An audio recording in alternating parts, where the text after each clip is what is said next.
Hello दोस्तों, कैसे हैं आप सब। आई होप कि सब बढ़िया होंगे। तो दोस्तों, हम वापस आ गए हैं आपके लिए एक बहुत ही धमाकेदार स्टोरी लेकर। तो चलिए दोस्तों, बिना टाइम गवाए शुरू करते हैं। दोस्तों, मेरा नाम अजय है। मैं दिल्ली में एक पुलिसमैन हूँ और आज आपको एक ऐसा केस बताऊंगा जिसे सोल्व करने में हमारी टीम को भी बहुत टाइम लग गया। 19 जनवरी का दिन था। सुबह 7 बजे मैं अपने घर से पुलिस स्टेशन के लिए निकल ही रहा था। तभी मुझे मेरे एक कलीग का फ़ोन आता है और उसने बताया कि सर, एक मिसिंग पर्सन का केस है, आप जल्द से जल्द द्वारका सेक्टर 9 में होटल नंबर 56 पर आ जाओ। अब मैं स्टोरी में आगे बढ़ने से पहले आपको इस होटल की स्टोरी बता देता हूँ। द्वारका सेक्टर 9 में लाइन से बहुत सारे होटल्स हैं, जिसकी वजह से वो अपने नाम से ज़्यादा अपने नंबर से जाने जाते हैं, और उन्हीं में से एक था होटल नंबर 56। अब वापस स्टोरी पर आते हैं। जैसे ही फ़ोन कट हुआ, मैं सीधा उस होटल की तरफ गाड़ी लेके चल दिया। जैसे मैं वहाँ पहुँचा, मेरी टीम वगैरह जो भी थे उन्होंने मुझे सारा केस बताया, और केस था एक अलीशा नाम की लड़की के मिस होने का। अलीशा 20 साल की लड़की है जो दुबई में रहती है और 2 हफ्ते के लिए दिल्ली आई थी अपने कॉलेज के किसी काम से। वो सोशल मीडिया एडिक्ट थी।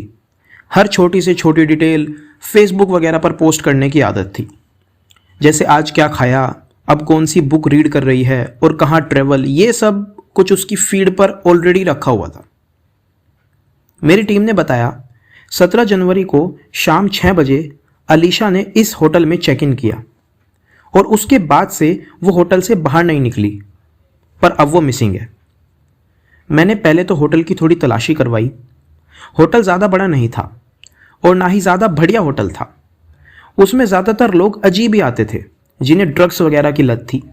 तो होटल के रूम्स भी अच्छी कंडीशन में नहीं थे और ना ही होटल अच्छी कंडीशन में था। फिर भी हर रूम पर जाके मैंने और मेरी टीम ने अलीशा की छोटी से छोटी इन्फो निकालने की कोशिश की, पर हमारे हाथ कुछ नहीं लगा।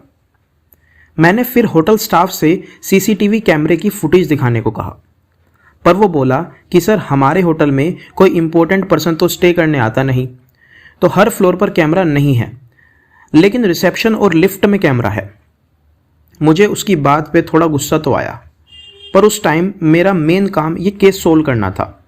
तो जो फुटेज मिली मैंने वो देखी, और उसमें 18 जनवरी सुबह 7:30 बजे की अलीशा की एक लिफ्ट की फुटेज थी, जिसमें वो ऐसी हरकतें कर रही है जैसे कोई उसे डरा रहा हो। फिर वो फुटेज हमने फुटेज एक्सपर्ट्स को दिखाई, तो उनका कहना था कि सर, आपको तो पता ही है कि इस होटल में कैसे कैसे लोग आते हैं, क्या पता ये भी किसी ड्रग्स के नशे में कुछ ऐसा कर रही हो। लेकिन मैंने कहा कि ये गई तो गई कहाँ, क्योंकि नीचे तो सीसीटीवी है और उसमें अलीशा का बाहर जाने का कोई फुटेज नहीं है। फिर होटल में स्मेल करने के लिए डॉग्स बुलाए गए। उन्होंने भी हर कमरे को स्मेल किया, अच्छे से चेक किया, पर तब भी कुछ सुराग नहीं मिला। धीरे धीरे दिन बीतते गए, पर अलीशा नहीं मिली। दुबई से अलीशा के पेरेंट्स भी इंडिया आ गए। वो भी बहुत परेशान थे। फिर करीब 3 हफ्ते बाद उस एरिया में और मेनली उस होटल नंबर 56 के लोगों को वहाँ एक अजीब सी बीमारी होने लगी, और जब उनका चेकअप कराया तो पता चला कि ये तो टीबी है और ये कॉन्टैमिनेटेड वाटर से होती है। जैसे रिपोर्ट बाहर आई तो सीधा उस होटल के वाटर टैंक को ओपन कराया गया और उसमें मिलती है अलीशा की बॉडी। पहले तो सब चौंक गए कि 3 हफ्ते से ये बॉडी यहाँ पड़ी है और किसी ने ध्यान भी नहीं दिया, और सबके दिमाग में यही थॉट आया कि ये अब मर्डर केस हो सकता है। तुरंत बॉडी को बाहर निकाला और फोरेंसिक के लिए भेज दिया। वहाँ से 2 दिन बाद रिपोर्ट आई। बॉडी पर ना ही कोई हार्मफुल मार्क था, मतलब किसी ने जोर जबरदस्ती नहीं की थी, और ना ही उसकी डेथ गला घोटने या किसी पॉइजन के कारण हुई थी। फिर बॉडी को एग्जामाइन करने के लिए हाई लेवल अथॉरिटी पर भेज दिया गया, और इन सब प्रोसीजर में बहुत टाइम लगा। जैसे तैसे प्रोसीजर कंप्लीट हुआ, पर फिर वो रिपोर्ट आई। लेकिन डॉक्टर्स ने अब बताया कि शायद न्यूरो प्रॉब्लम हो सकती है, लेकिन उसके टेस्ट की परमिशन चाहिए। फिर उसके बाद वो टेस्ट भी हुआ और पूरा महीना जा चुका था जून का।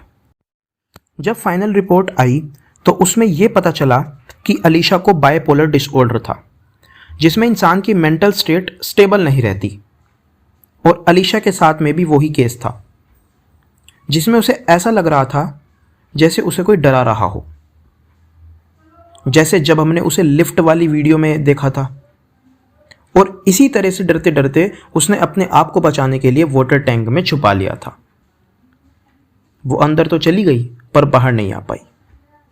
तो इस केस से मैं आपको यही कहना चाहूँगा कि दिमागी बीमारी, डिप्रेशन, इन सब चीज़ों को भी सीरियसली लेना चाहिए। अलीशा के केस की स्टोरी सेसिल होटल पे बेस्ड केस की स्टोरी है, जिस पे रिसेंटली नेटफ्लिक्स पे एक डॉक्यूमेंट्री भी आई है, वेनिशिंग एट सेसिल होटल। तो दोस्तों, आशा करता हूँ आपको स्टोरी बहुत पसंद आई होगी। अगर पसंद आई है तो प्लीज़ इस वीडियो को लाइक करें और दोस्तों इसी तरह की मज़ेदार कहानियाँ सुनने के लिए हमारे चैनल को भी सब्सक्राइब करें। जल्दी मिलते हैं आपसे अगली वीडियो के साथ, तब तक के लिए जय। Give me reasons to doubt, try to keep me down, but I'll put the flame out, you can't get to me. Throw your sticks and your stones, go break all of my bones.